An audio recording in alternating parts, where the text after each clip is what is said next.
আমাদের সমাজে এটার প্রবণতা অনেক বেশি।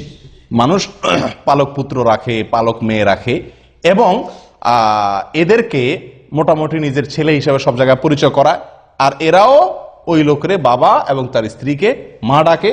আর সমাজের লোকও আমরা সবাই ওই ছেলেকে অমুকের ছেলে বলি আর ওই লোকের অমুকের বাপ বলি, ঠিক না ঠিক? এটি শরীরের দৃষ্টিতে নাজায়েজ একটি কাজ, আমরা অনেকেই জানি না, অনেকেরই এই বিষয়ে হয়তো জানা নাই। এটি নিষিদ্ধ, আল্লাহ সুবহানাহু ওয়া তাআলা সরাসরি নিষেধ করেছেন কোরআনে কারীমে। আল্লাহ বলেছেন উদউহুম লিআবাইহিম, আল্লাহ তাআলা বলেছেন মা জাআলা আদইয়াআকুম আবনাআকুম, তোমরা যে পালক পুত্র রাখো, পালক মেয়ে রাখো, এরা কোনোদিনই তোমাদের মেয়েও না ছেলেও না। পিতৃত্ব এটা কোনোদিন পরিবর্তন করা যায় না। কথা বুঝে আসছে? আপনাকে যিনি জন্ম দিয়েছেন তিনি আপনার বাবা, তিনি আপনার বাবা। জীবনে একবারের জন্য আপনার ভরণ পোষণ দেন নাই, তারপরও তিনি আপনার বাবা। আপনার প্রতি অবিচার করছেন, খোঁজ খবর নেন নাই, চলে গেছেন, তবুও তিনি আপনার বাবা। আমি কি বুঝাতে পারছি? আপনাকে গর্ভে ধারণ করেছেন, তিনি আপনার মা। কিন্তু দেখা গেল কয়দিন পরে কোন একটা কারণে তালাক হয়ে গেল, আর বিয়ে হয়ে গেছে, মা আপনার জীবনে কোনদিন খবর নেয়নি, তারপরও তিনি আপনার মা। অন্য মহিলা আপনাকে সারা জীবন লালন পালন করুক, কখনো সে আপনার এই মায়ের পদটা পাবে না। আমি কি বুঝাতে পারছি? আপনাকে যিনি জন্ম দিয়েছেন সে বাবার পদটি সারা জীবন আপনাকে স্বর্ণের থালেও যদি কেউ খাওয়ায়, সে আপনার বাবার পদটি পাবে না। কিন্তু আমাদের দেশে সাধারণত যে লালন পালন করে, পালক আনে, তাকে ওই ছেলে মেয়েরাও বাবা ডাকে, আর বাবা ওই লোকও তাদেরকে ছেলে মেয়ে হিসাবে সমাজের লোকের কাছে পরিচিত করে। আর সমাজের লোকজনও, আমরাও সবাই কি তাদেরকে ওই লোককে অমুকের বাপ, অমুকের মা, আর ওই ছেলে মেয়েগুলাকে অমুকের ছেলে, অমুকের মেয়ে বলে আমরা সম্বোধন করি। এটা জায়েজ নেই, এটা জায়েজ নেই ভাই।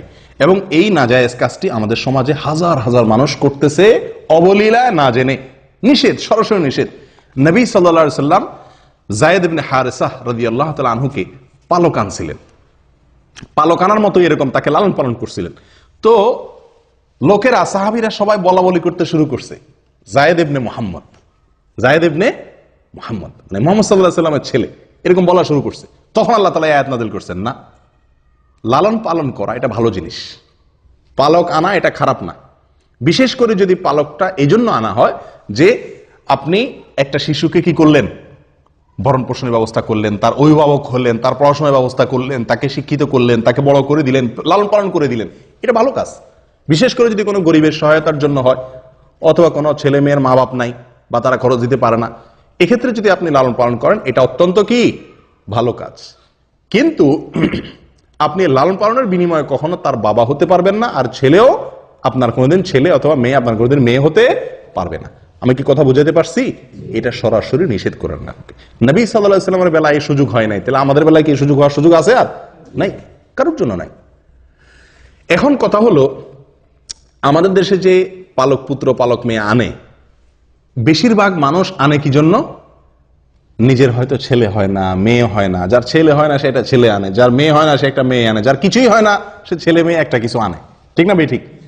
আমরা আনি নিজেদের সুবিধার জন্য, ওই বাচ্চার সুবিধার জন্য আমরা আনি না, ঠিক না ভাই? ঠিক। এখন যদি বাপই না ডাকে, মাই না ডাকে, তো আর লাভ কি? এরকম একটা ভাব থাকে না? জায়েজ নাই। এখন আপনি কি করবেন সেটা আপনার বিষয়। বাপ মা ডাকা কি নাই, জায়েজ নেই। এবং এই নাজায়েজ কাজটি অবলীলায় আমরা হাজার হাজার মানুষ করছি। একটি মাসআলা গেল। এখানে প্রসঙ্গে আরেকটি কথা বলতে চাই, অনেক সময় পয়সার বিনিময়ে আনা হয়। খেয়াল করছেন আপনারা যে গরিব মানুষ তার বাচ্চাটা কিনে নিয়ে আসে, এটা আরেক হারাম কাজ। মানুষ ক্রয় বিক্রয় করার কোনো অধিকার ইসলাম আপনাকে দেয় নাই। যে মা বিক্রি করছে, যে বাপ বিক্রি করছে, তারাও কবিরা গুনাহ করছে, আর আপনি এটা পণ্য নয়, আপনি কিনছেন, আপনিও গুনাহগার। আমি কি বুঝাতে পারছি? হ্যাঁ, সে তার সন্তানটা আপনাকে লালন পালন করার সুযোগ দিছে, আপনার কাছে আছে, সে হিসাবে আপনি তা কি করলেন?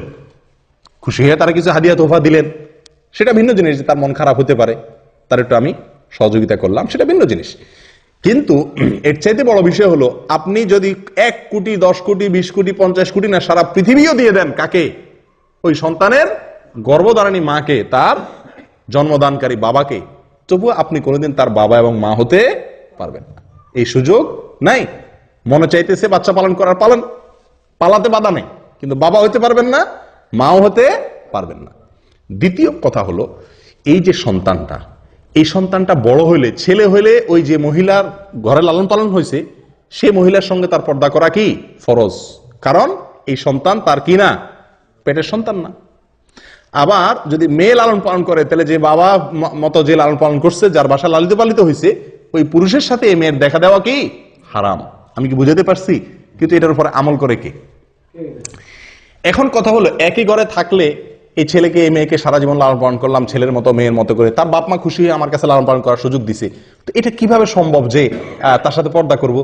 আপনি যদি তার সাথে পর্দা না করতে চান, এই ছেলে যখন ছোট ছিল, এই মেয়ে যখন ছোট ছিল, তার উপায় হলো তখনই তাদেরকে আপনার স্ত্রীর দুধ যে কোনো ভাবে চিবিয়ে চাবিয়ে কোন রকম দুধ খাওয়াই দেন, তাহলে আপনার দুধ সন্তান হয়ে গেল, এই ছেলে আপনার কি হয়ে গেল। এখন আপনি বাবা মাও বলা যাবে, আবার কি দেখাও দেওয়া যাবে, কারণ দুধ সন্তানের সাথে দেখা দেওয়া যায়। কথা বুঝতে পারছি? ওই মহিলার যদি দুধ না থাকে, আপনার বোনের দুধ খাওয়াই দেন। কথা বুঝে আসছে? এক কথায়, অথবা মহিলার বোনের দুধ খাওয়াই দেন, তাহলে অন্তত মহিলার সাথে দেখা দেওয়ার সুযোগ হবে। এক কথায় দুধ সম্পর্ক তৈরি হয় এরকম কারোর সাথে দুধ খাওয়াই দেওয়ার ব্যবস্থা করতে হবে। তাহলে কি হবে? ওটা ছোটবেলায় করতে হবে। তাহলে কি হবে? দুধ সন্তান হয়ে যাবে, এবং ওই সম্পর্কের কারণে আপনার তার সাথে দেখা দেওয়া কি হয়ে যাবে, জায়েজ হবে। নাম্বার 3, সম্পত্তির মালিক এটা কোনোদিনই হবে না। এই সুযোগ দুধ সন্তান হলেও হবে না। আমি কি বুঝাতে পারছি? আপনি এত কষ্ট করে ছেলে পারলেন, মেয়ে পারলেন, আপনার যত সম্পদ রেখে যান, এক আনি সম্পদ, এক বিন্দু সম্পদে এই বাচ্চা পাবে না শরীয়তের হুকুম অনুযায়ী। আপনার যদি কোনো সন্তান না থাকে, আপনার ভাইরা পাবে, বোনরা পাবে, এই সন্তান কিছুই পাবে না। কথা বুঝছেন? কারণ সন্তান পাওয়ার জন্য রক্ত সম্পর্কীয় আত্মীয় হতে হয়। এই ছেলের সাথে আপনার রক্তের কোনো কি নাই, সম্পর্ক নাই। আমি কি বুঝতে পারছি? হ্যাঁ, যদি রক্ত সম্পর্কীয় হয় তাহলে আবার সেই হিসাবে পাবে, সেটা ভিন্ন জিনিস। কথা কি বুঝতে পারছি? হ্যাঁ, এখন যদি আপনি বলেন যে সারা জীবনের লালন পালন করলাম, এ কিছুই পাবে না, কেমনে হয়? তাহলে আপনি একে জীবদ্দশায় যা মনে চায় তাকে কি করতে পারেন, দান করে দিয়ে যেতে পারেন। আমি কি বুঝতে পারছি? কারণ ওয়ারিস ছাড়া অন্য কাউকে জীবদ্দশায় নিজের সম্পত্তি তারা কি করে দেওয়া যায়, দান করে দেওয়া যায়। তাহলে 3টা সমস্যার কথা বলছি, 3টা সমস্যার কি আছে, সমাধান আছে। বুঝতে পারছি? কিন্তু এই সমাধানগুলাকে আমরা গ্রহণ না করে সরাসরি আমরা কি করি, ওই পালক পুত্রের ছেলে মেয়ে ডাকি, বাবা মা ডাকি, পালক বাপরে পালক মারে, এবং তাদের সাথে দেখা দেই, এবং তাদেরকে সম্পত্তির ভাগ দেয় মৃত্যুর পরে। এই সবগুলাই অন্যায় কাজ, গর্হিত কাজ। আল্লাহ আমাদেরকে বুঝার তৌফিক দান করে।